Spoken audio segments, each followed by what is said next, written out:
আসসালামু আলাইকুম।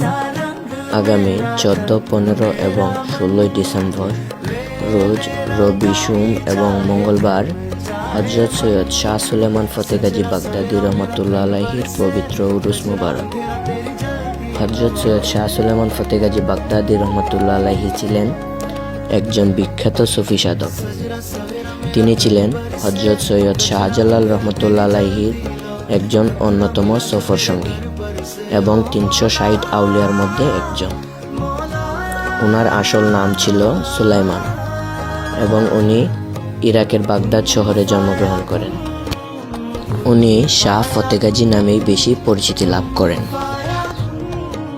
উক্ত উরুস মুবারকে সবার দাওয়াত রইল।